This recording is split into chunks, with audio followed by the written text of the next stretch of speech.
Bueno, en esta cuarta parte y última de temas de personas y equipos vamos a abordar la parte de comunicación desde el punto de vista de vuelta de herramientas y de cuestiones que PMBOK plantea en el área de conocimiento de comunicación. Básicamente PMBOK plantea como 4 etapas: inicio, planificación, ejecución y seguimiento y control, como lo plantea para cualquier proyecto. En cuanto a la comunicación, en el inicio deberíamos identificar interesados; en la planificación, planificar la comunicación. Mientras estamos ejecutando el proyecto, debemos distribuir información y gestionar las expectativas de los interesados. Y en cuanto al seguimiento y control del proyecto, deberíamos ir reportando desempeño. Son los procesos que PMBOK plantea a nivel de comunicación. No los vamos a seguir tal cual, pero vamos a analizar algunas de esas cuestiones. La planificación de la comunicación tiene que ver con determinar qué necesidades de información tienen cada tipo de interesado y cómo les vamos a informar lo que ellos necesitan saber. Básicamente, ¿por qué es eso así? Porque si no hemos planificado correctamente cómo comunicar, probablemente estemos dando información sensible a una audiencia que no debería recibirla, o algunos interesados se quedarían sin la comunicación que realmente necesitan y nosotros necesitamos que ellos obtengan, y algunas cuestiones que pueden quedar poco claras. Un plan de comunicaciones debería responder básicamente a quién comunicar, qué cosas, cómo comunicarlas y cuándo comunicarlas. Y esto sí es importante decirlo, en las organizaciones de perfiles técnicos, ingenieros por ejemplo, ingenieros informáticos, programadores, licenciados en sistemas, es un tema central. Si la mala comunicación es el problema más habitual cuando se analizan fracasos del desarrollo del software, ¿sí? Es decir, la comunicación es no solo importantísima, sino que en general la hacemos mal. Por eso es importante, aunque sea, analizarlo un poco. El cómo se comunica, bueno, hay como dos estilos de comunicación clásicos, ¿sí? La comunicación tipo push, donde nosotros a ciertos receptores específicos que necesitan conocer la información, le mandamos información. Típicamente le mandamos o reportes o presentaciones, o hacemos reuniones con ellos, o les enviamos un mail o los llamamos. Y la comunicación pool, en cambio, es más masiva, es cuando yo coloco determinada información para ser consultada por demanda por determinada audiencia, y que en general está a disposición de una audiencia mayor. Hay que tener un poquito de cuidado ahí porque esa audiencia puede ser mayor a la que yo creo que le llega y está disponible para ser consultada. Así que hay que ver qué comunicar de qué manera en función del tipo de información que yo estoy comunicando. Básicamente, información pool tenemos en las intranets de los proyectos, en los sitios de proyecto, en blogs o en cualquier comunicación que nosotros hagamos en forma masiva y que implique que cualquiera la puede consultar. Por supuesto, en esto no hay recetas únicas, ¿sí? Las costumbres y preferencias personales, incluso las preferencias y costumbres de la propia organización, afectan claramente los modos de comunicación. El cuándo se comunica, más que decir cuándo, no hay un cuándo para las cosas, pero podemos dar algunos ejemplos, ¿sí?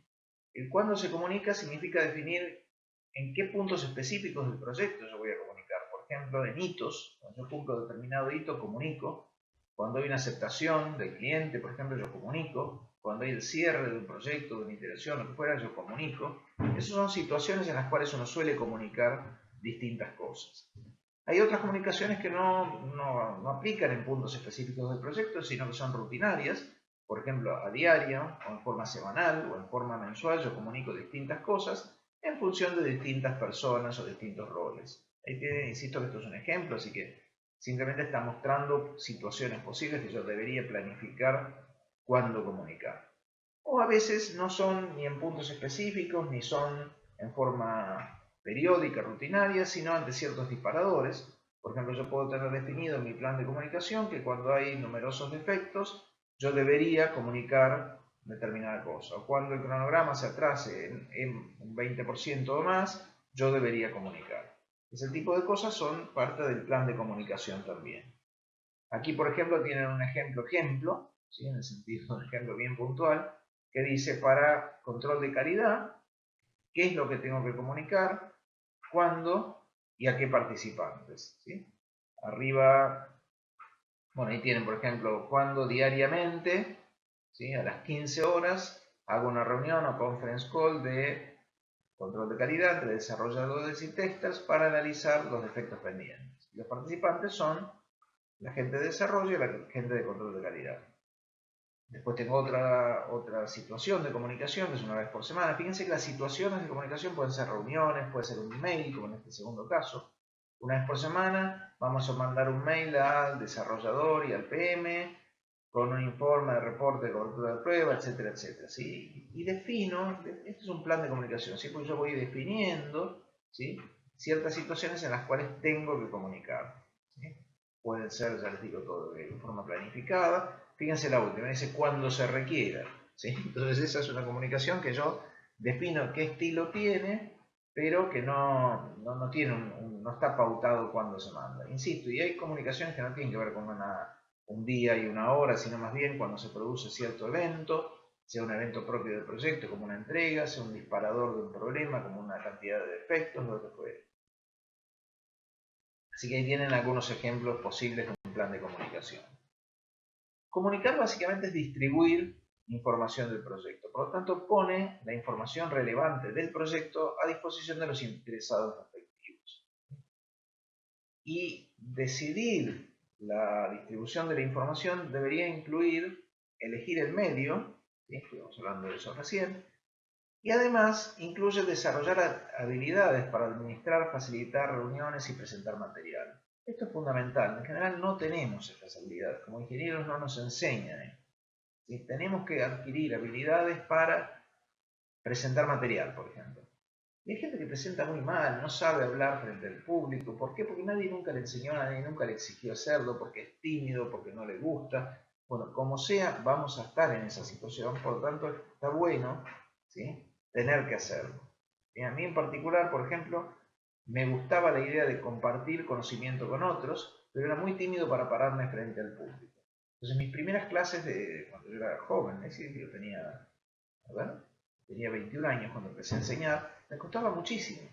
¿Sí? Bueno, fue algo que fui teniendo que aprender. Si no sé si lo hago bien hoy en día, eso lo dirán ustedes, pero es algo que hay que ejercitar y lamentablemente nos guste o no nos guste, hay cosas que nos gustan y cosas que no. Y bueno, y hay que practicarlo para que lo hagamos con más seguridad. A medida que tenemos más seguridad nos empieza a disgustar menos, por lo menos. ¿Sí? Entonces, presentar material, facilitar las reuniones. ¿Qué tengo que hacer para hacer una buena reunión? Bueno, está bueno que haya un ambiente adecuado en cuanto a iluminación, en cuanto a las sillas. De eso también me tengo que preocupar. ¿Es mi responsabilidad? No sé si es mi responsabilidad, pero es mi responsabilidad que la reunión salga bien. Y si las sillas cómodas hacen que la reunión salga mejor, va a ser mejor para mí, por lo tanto no está mal mirar que todo esto se dé. ¿Sí? Así que eso también tiene que ver con la comunicación. Otra cuestión que tiene que ver con la comunicación es la gestión de expectativas. Yo continuamente tengo que trabajar con los interesados manteniéndolos informados.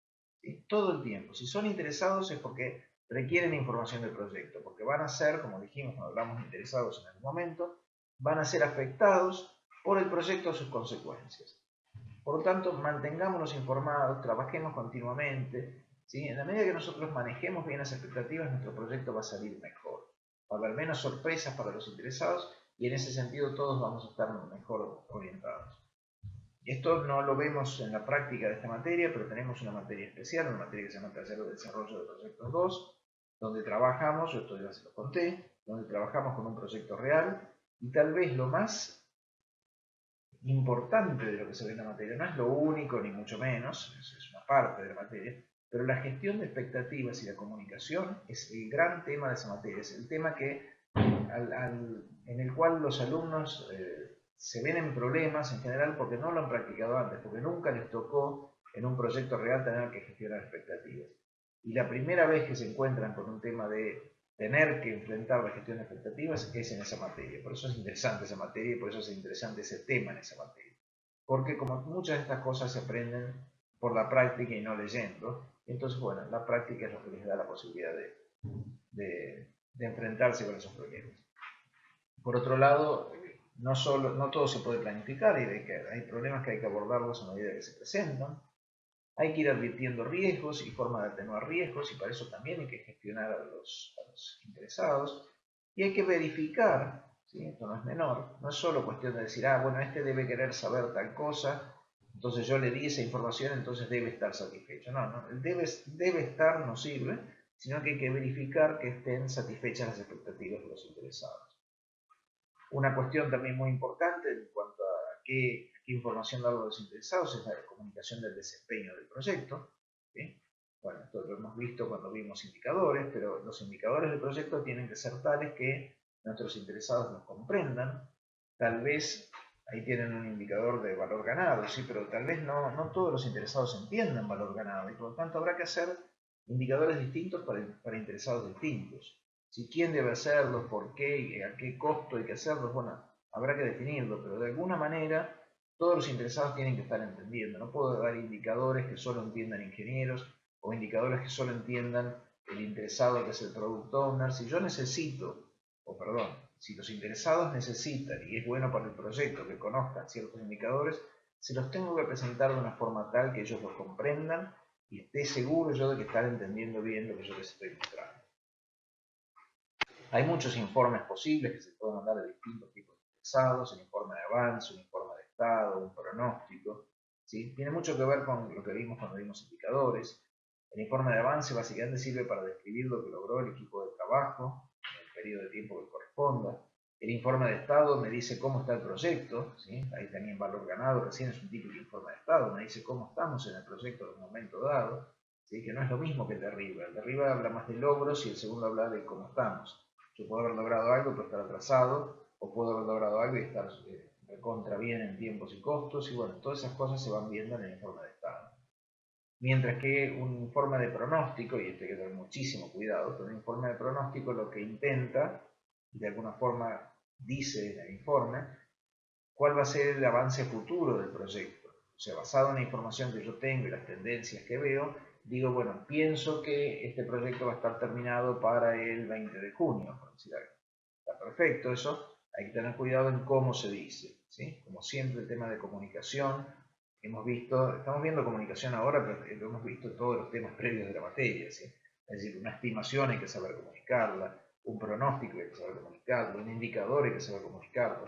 ¿Por qué? Porque en general se malinterpretan, ¿sí? Si yo digo, creo que este proyecto puede terminar el 20 de junio, hay gente que va a escuchar el proyecto termina el 20 de junio, y no es lo que yo dije. Entonces hay que enfatizar que lo que yo estoy haciendo es un pronóstico que está afectado por cuestiones estadísticas, que está afectado por una probabilidad. Tal vez debería decir este proyecto va a estar entre el 10 y el 30 de junio y no decir el 20. Tal vez debería decir si todo sale bien, este proyecto va a estar listo para tal fecha. ¿Sí? Ese tipo de cosas que hacen a la comunicación son fundamentales. ¿Sí? Insisto, las venimos viendo a lo largo de toda la materia, solamente que a modo de vuelo de pájaro, es decir, lo mencionamos de vez en cuando. Bueno, a modo de recapitulación de esta cuarta parte de la clase, corta como van viendo, o haciendo corta, algunas preguntas. En primer lugar, ¿qué les parece a ustedes? ¿Sí? ¿Qué problemas provoca no planificar la comunicación? ¿Qué pasaría si yo simplemente comunico a medida que van ocurriendo las cosas, pero no planifiqué previamente la comunicación?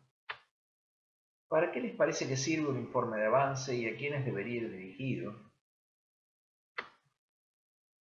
¿Por y para qué debo mantener informados a los interesados? Plantéense estas cosas, plantéense todas las cuestiones de comunicación que fueron quedando colgadas en las clases anteriores. ¿Cómo comunicarían una estimación a determinado tipo de interesados? ¿Cómo comunicarían un avance, ¿sí? En un atraso, por ejemplo, del cronograma y a qué tipo de interesados? ¿Cómo comunicarían riesgos y a qué tipo de interesados? ¿Sí? De hecho, hay gente que no le gusta escuchar la palabra riesgos. Bueno, ¿cómo los comunicarían? Etcétera, etcétera. Bueno, como resumen de la clase de hoy, que tuvo 4 partes, algunas cuestiones nada más, es larga la clase, tiene mucha riqueza, muchos puntos, ¿sí? Pero una administración de proyectos efectiva requiere un estilo de liderazgo participativo y consultivo. Acuérdense que el liderazgo no es algo que esté poniendo en cabeza de un líder, o sea, no es un único líder de proyecto, sino que pienso que todas las personas de un equipo deben tener capacidades de liderazgo, deben tener habilidades de líder a su manera y cada uno desde su lugar. Y por eso el estilo participativo y consultivo es muy importante. Recordar que siempre hay conflictos, en todas situaciones humanas hay conflictos y en los proyectos también. Por lo tanto, lo importante no es decir, no quiero que haya conflictos, sino más bien saber cómo conducir esos conflictos. Y está bueno, en este sentido, de alguna manera capacitarse para situaciones de conflicto. Hay, insisto, buenos cursos, hay buenas herramientas y buenos profesionales que nos preparan para ello. Otra cuestión que tiene que ver con lo anterior, si no es buena idea diferir una comunicación difícil. Y finalmente, recordar que esos interesados que alguna vez definimos en los proyectos son gente con la cual hay que trabajar. Y hay que trabajar todo el tiempo con esos interesados.